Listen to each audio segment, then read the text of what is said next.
So these are all the books that I read these past couple of months, or you could say this year, since these are all the books that I read in 2022 so far. I have more books that are not on here because I let people borrow them, so they're currently not in my hands, but I'm still gonna include them in like the mini reviews that I'm doing. I used to be really into reading when I was in elementary and middle school, and then I hit high school and then I didn't care to read anymore. It's actually a funny story on how I got back into reading and realized like how much I loved it. But Harry is gonna be in this movie called My Policeman, and it's based on a book, so of course I was like, well, I can't just go watch the movie, like I want to read the book. And I haven't read a book in years, like not even in high school. I never read like any of the books that were assigned to us. Pretend I have the book right here. I'm gonna insert a picture of it right here. That is the first book that I read, and so basically what it's about, I don't have it in front of me, so I can't like read to you like what it says on the back. I wrote down like little summaries on all of the books in my calendar. Okay, My Policeman, it's set in the 1950s in Brighton. It's about the life of Tom as a closeted man in the 1950s. It's kind of like a love triangle, but it's more like marriage and lover, if you could put it under that category. Kind of how him being closeted affected both of their lives. And on the back of this book, I remember this clearly, it literally states like I don't know what it was saying, something about how like 3 lives are destroyed. And if you are hoping for like a happy ending, this is not the book for you, because the ending is what made me cry. So it's about 3 main characters, Tom, Marion, and Patrick. Tom is the main character who is closeted, and then Marion is the girl that he meets and he gets married. I think it says that on the back, so I don't think that's spoiling anything. But he gets married to her, and then he meets Patrick, and Patrick is the lover. And so it kind of shows you like the relationship that he has between him and Marion, which is his wife, which he does love her, but in a very different way than he loves Patrick. And we don't ever get to see Tom's point of view. It's only Marion and Patrick's, which I really liked, but at the same time kind of hated, because Tom is seen as like this character that they're both so infatuated with and so in love with, and they talk about how he's this amazing person, but then you don't get to see his point of view, so you don't get to like read his thoughts, so you don't get to see like the thoughts behind his actions. So sometimes his actions piss you off. At least to me, they pissed me off. So yeah, I rated this book a 5 stars. I read this and I actually cried. This has been one of the only books that has made me cry, and how heartbreaking it was for them, because literally everything that they did for love, and in the end it still was not enough. Like, I'm just gonna shut up because you need to go read this book, and it's gonna be made into a movie, obviously starring Harry Styles. So thank God to Harry, because he got me back into reading. So anyways, 5 stars. I'm gonna move on to the next book, because next I read literally one of BookTok's like most raved about book, and of course it's The Song of Achilles. This is very much like friends to lovers trope, and I loved it. Like, I didn't think that I would, because I don't know, I feel like I like books that make me wanna die. Let me explain to you what this book is about, by the way. So it's a Greek mythology retelling about the Trojan War, but it's based on like Achilles and Patroclus' story. It's kind of a story about all of the events leading up to the war, and how Achilles and Patroclus' relationship forms and how it develops in the war. It is told through Patroclus' point of view, so everything is through his eyes. It's kind of how like their friendship develops over the years into something more. You honestly don't need a like you don't need Greek mythology background. Like, you don't need to know anything. I didn't know anything about anything before reading this book. It kind of like sets it up for you. It's very like easy to follow and easy to read. I think the thing about this book that is different for me than other books is that in other books it is always stated how much like a person loves another person. It's not a story where they're so in love with each other and they're like, oh, like, I love you so much, like, I can't live without you, I don't want you to go to the war. Like, it's not like that. Like, it's literally like you can feel their love in every single one of their actions. Like, you can just feel it. Even when they are younger, like, you can just tell how much these two people just absolutely adore each other. You get to see how when they start off as like these innocent kids, and then kind of throughout the years how legacy becomes a big thing, and like pride does too, and how some of them like lost sight of kind of what was more important because they were too focused on like their legacy and their pride, and like how heartbreaking that was because it made some people do some things that they shouldn't have done. So the next book I read is It Ends With Us by Colleen Hoover.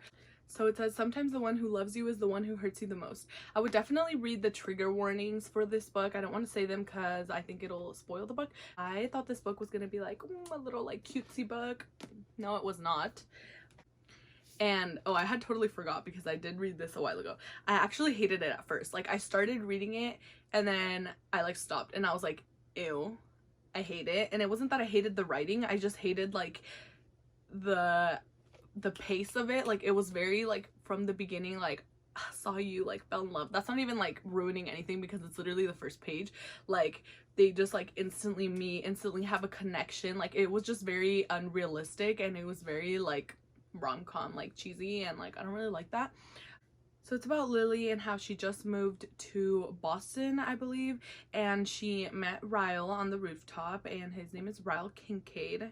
I think this also kind of falls under love triangle because Lily just moves to Boston, and it's kind of talking about how she's starting her relationship with Ryle, and how someone from her past reappears and kind of is threatening that relationship because she does have a past with them. So the book is told through Lily's point of view, but then it also jumps to her diary entries. So it's all of these diary entries from her past with the other guy, and so when he reappears, he's kind of like threatening everything, and she kind of has to choose.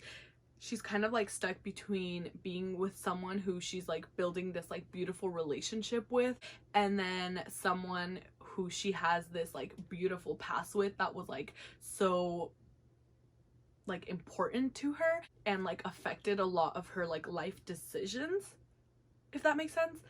I don't know, I feel like this book was written by two completely different people. New man in her life, his name is Ryle, the past is Atlas, and I feel like the whole story between her and Atlas was written by like someone completely different. Like that story was so beautiful, like I felt it in my core. Like I was so connected to Atlas, like to Lily and Atlas. And then like I feel like Ryle like was written by like a different author. I gave it a 4 stars. I didn't cry. I literally gave it a 4 stars because of Atlas and Lily. If it wouldn't have had that in there, it maybe would have been like a 3 stars. I think that this book overall taught me like a really important lesson on how sometimes we judge really quickly and we like to assume what we would do if we were in somebody else's shoes, but we don't actually know the situation, and we shouldn't be so quick to judge. Anyways, moving on. The next book I read was The Course of Love by Alain de Botton. I literally wrote no notes for this because I literally just put 3 stars because I don't have much to say about this book. This book is about a couple in Edinburgh. Rabbi and Kristen fall in love and get married. Society tells us this is the end of the story. In fact, it is only the beginning. Playful, wise, and profoundly moving, The Course of Love. Yeah, it's just kind of like talking about how a lot of people think that when you get married, that's like the end of the story, like that's what you're like thriving for, and then like once you achieve it, then that's like where the story ends and you live happily ever after. Where a lot of the times, like once you get married, that's when like a lot of the problems start, and how a lot of the times when you get married, it's not the end, obviously, and it kind of goes through like this couple's like relationship throughout all of the years like after they get married, and it was like good, but it was like average. I think it's just not the genre that I typically read. I usually read YA, and this isn't YA. Because while this book was like, it was good, it just wasn't like intriguing to me. Maybe because I'm not married. Like maybe if you were married, you would really like this book, but like I'm not married, I'm not anywhere like near that. I'm literally 21. So I just think that this book, I couldn't really connect with it, and I think that's why I didn't like it as much. And it's not even that I didn't like it, it was just average. It was just okay. It was like nothing out of this world. Yeah, that's that. The book that I read after that was If This Gets Out by Sophie Gonzalez and Kale Dietrich. I'm sorry, I don't know. This is like the most YA of YA that I've read, if that makes sense. It's a book. It says you're in the most popular boy band in America and all you want is the boy sitting next to you. So like, obviously, what do you think it is about, you know? And like, I got this book because a lot of people were like, One Direction vibes. So I was like, oh, One Direction vibes, gotta read it. So I did. I read it. It's about 19-year-olds Ruben and Zach, and they're two members of the boy band Saturday, one of the biggest acts in America, along with their bandmates, blah, blah, blah. But privately, the pressure to stay in the closet has Ruben confiding in Zach. And on this like tour through Europe, the two come to rely on each other more and more, and their already close friendship evolves into a romance. But when they decide they're ready to tell their fans and live freely, Ruben and Zach realize they will never truly have the support they need. How can they hold tight to each other when their whole world is coming apart? So yeah, I really liked this book. It is very like predictable though. Like I was hoping for a little bit more like you would like they could have done so much with this book. Like they could have made this like such a heartbreaking book. Like obviously you're in this like boy band, like you're in love with one of your bandmates and you like are closeted. Like I would think that would be like a heartbreaking book, and they could have like talked a lot about like the issues in the industry and like the problems in the industry, how like stuff like this has happened in the music industry, you know? So I think that they could have like touched a lot on that, but I think that they didn't want to. I think that they were just trying to make it like a light fluffy book, I think, like, you know? And that's kind of what it was. Like there was the problem that like they were closeted, but at the end of the book, like it was very much predictable. It was very much like the problems weren't really like that deep. So yeah, it was just 3 stars. It was just average. I liked it. It was good. I wouldn't like recommend it to someone unless they were like younger. Maybe I would give this to maybe I'll like pass this book along to someone who's like younger and like likes boy bands. I don't know. The next book I read is November 9th by Colleen Hoover. Again, Colleen Hoover is becoming like one of my faves. But I think it's very like hit or miss with me though. So this book is about Fallon and Ben, and Fallon and Ben meet a day before Fallon is supposed to move to New York the next day, I believe, and they kind of like instantly have a connection. But this one doesn't feel unrealistic, unlike It Ends With Us. So she's like moving to New York the next day, and he like wants to get like her number and like keep in contact with her, and she just kind of finds it pointless because she's like, oh, like I'm gonna move to New York because I'm like trying to go after my dreams, and like I don't want to date anyone until, I think she says like until she's like a certain age. He's an aspiring novelist, so he's like, no, yeah, like me too, like I'm trying to write like this book, like, but I just like, you're really like interesting, I don't want to like never see each other again. And so they kind of like come up with this plan where they're gonna meet up every November 9th and kind of like talk about what they've been doing, and they're not allowed to like contact each other within that year, so they can only see each other on November 9th. And also because I believe Fallon wants to like give him that inspiration for his book so that he can write about it, and that's like what his book is going to be about. And then there's like this huge plot twist, which like Colleen Hoover is known for her plot twist. Let me read this to you. Until one day Fallon becomes unsure if Ben has been telling her the truth or fabricating a perfect reality for the sake of the ultimate plot twist, as in for his book. So I rated this a 4 out of 5 stars, and I didn't give it a 5 because at times it was kind of like unrealistic. I feel like Colleen Hoover has like perfect endings, and sometimes I love that, sometimes I don't, and in this case I just kind of didn't. So yeah, but overall it was a really good book and I would recommend it. So the next book I read is The 7 Husbands of Evelyn Hugo, and everyone has been raving about this book. I literally went to so many Targets like trying to find this book. Okay, so this is like what the back says. Exclusive Hollywood icon Evelyn Hugo is finally ready to tell the truth about her glamorous and scandalous life, but when she chooses unknown magazine reporter Monique Grant to write her story, no one is more astounded than Monique herself. Determined to use this opportunity to jumpstart her career, Monique listens in fascination. But as Evelyn's story nears its conclusion, it's become clear that her life intersects with Monique's own in tragic and irreversible ways. Evelyn Hugo is like this very famous actress in Hollywood, and now she is like 70, I believe, and she's ready to tell like everyone, all of her fans, everyone, her real life story and like write an autobiography, which she chooses Monique to write her autobiography for her, because as the cover states, she has had 7 husbands. So she's kind of like wants Monique to write this autobiography on her life and the course of her life with all of her 7 husbands. And not at the same time, which a lot of people got confused. Like, did she have 7 husbands at the same time? Like, no, she had 7 husbands throughout her lifespan, not at the same time. And so Monique is like this very like underrated like writer, and so she's like very confused as to why Evelyn specifically asked for her to write this autobiography, which later on, plot twist, you'll figure out why she chose her. But that's kind of like what you're trying to figure out throughout the book. As she's like telling her story, you're kind of like wondering like, why did she pick her?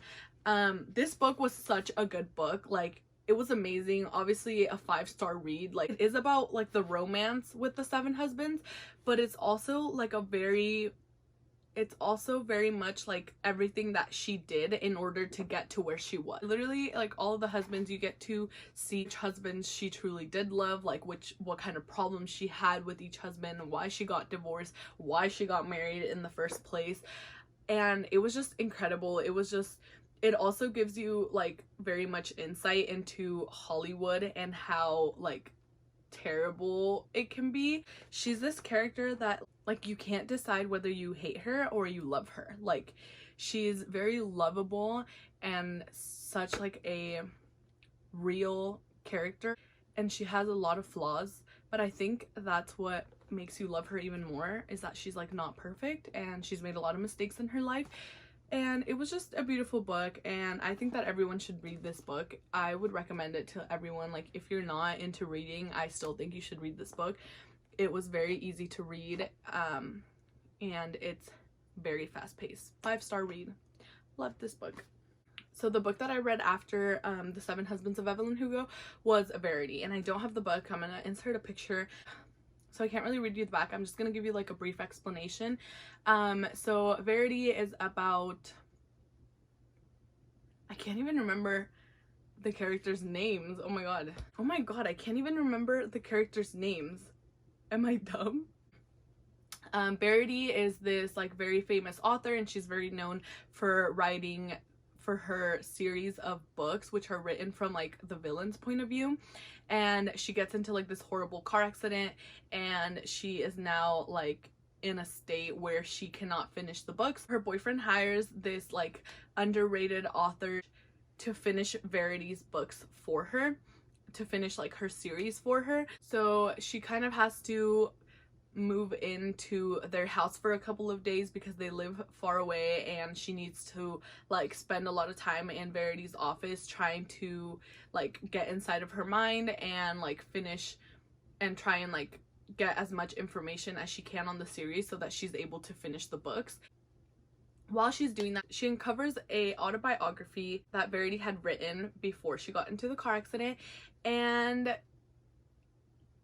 a lot of people describe this book as like a thriller, as like a mystery, which it is, but like that autobiography ruined me. Like, that autobiography was like, it was disturbing. Like, it was actually very like graphic and disturbing, and a lot of the times like I had to like kind of like take a break off the page because some of the things were like very hard. I think this book has trigger warnings, and maybe I should have read them before. So she's kind of uncovering all of these things about Verity, about Verity's life, about Verity's husband, like just about the whole family in general. And it's like some twisted ass shit. Like, and so the whole concept of the book is that like they're trying to figure out, well, she's trying to figure out what the truth is, and like to this day I don't know what the truth is. Like, the ending of this book was like insane. Like, this is like one of the like craziest like endings to a book that I've like read. I haven't read that many books, so like don't take my word for it. The ending is kind of like a you decide for yourself type of ending. Like, it doesn't really explain it to you or like give you a definite answer. It's kind of like you choose the ending that you want to believe. And for me, that fucked me up because I was like, I need to know the answer. Like, I need to know. So to this day, that book still has me fucked up in the head because I don't know. So thank you Colleen. Thank you for doing that to me. 5 out of 5 stars. The next book I read is Normal People by Sally Rooney, and let me read you the back. So Connell and Marianne grew up in the same small town, but the similarities end there. At school, Connell is popular and well liked, while Marianne is a loner. But when the two strike up a conversation, awkward but electrifying, something life-changing begins. Normal People is the story of mutual fascination, friendship, and love. It takes us from the first conversation to the years beyond that, in the company of two people who try to stay apart but find that they can't. So this book was absolutely gorgeous. This book is about Marianne and Connell, and they meet when they are really young. They form a friendship, and there's like a lot of complications within that, but it's very much a coming of age story. There's really no plot to it. It's more character driven, which I really liked because I really connected with these characters. They also did an adaptation to this book, and it's a series on Hulu, I believe. Yeah, I'm pretty sure it's on Hulu, which was beautiful, but like, I don't know how I feel about this book. Like, it was absolutely beautiful, and the writing in it was just amazing. Like, the message behind it was amazing. There's like, I can't really explain to you like what it's about, because there's really, like I said, there's no plot. It's just very character driven, and kind of like their development, the development of their friendship throughout the years. Like, I read this a little bit ago, and I don't know what I rate it yet, honestly. I'm in between like 4 and 5 stars, because a lot of people either hate this book or I love it, and I absolutely loved it. I just can't decide whether I want to give it 4 or 5 stars. So there's that. Next, I read All Your Perfects by Colleen Hoover. The last thing Quinn expected was to meet the love of her life just outside her fiance's front door. A year after leaving behind their cheating partners, Quinn and Graham are in a perfect relationship that seems designed by fate. Now, 7 years later, their perfect love is threatened by their imperfect marriage. The memories, mistakes, and dreams that they have built up over the years are tearing them apart. The one thing that could save them might also be the very thing that pushes their marriage past the point of no return. It basically goes back and forth between the past of how they met, how they started dating, like how it got to the point where they ended up married, and then it switches to now, where it's telling the story of how they are married. They've been married for like several years now, and they're struggling a lot within their marriage, losing themselves in the marriage, losing themselves in like the problems that are going on, and not being able to like resolve them, and like a lot of resentment towards each other because of certain things that they can't control. It didn't feel unrealistic. It actually was the complete opposite. It felt very real, and that's why I think I cried, because I think like marriages go through a lot of problems like this. I would definitely recommend this book. I give it a 4 stars. I don't know why I didn't give it a 5 stars. I think it just like, it was an amazing book, but it wasn't like the Song of Achilles. So the next book, which I currently am still reading, I haven't finished it. I'm like about that way much through it, but is Shatter Me. So yeah, those are all of the books that I've read in 2022, and I'm really excited to like continue reading. If you guys have any book recommendations, please leave them down below, and I definitely am going to be doing like monthly ones now. I was just like super busy these last couple of months, but I'm definitely going to be doing like what I read in each month going forward. So I'm looking forward to that. Let me know if you guys have read any of these books and your thoughts and opinions on them, because I'm really interested, especially on like some of the books where I'm like, I don't know how to feel, you know, like Normal People. So yeah, and I will see you guys hopefully soon. Hopefully I'll upload another video soon, but I'm very unreliable, so I'm sorry.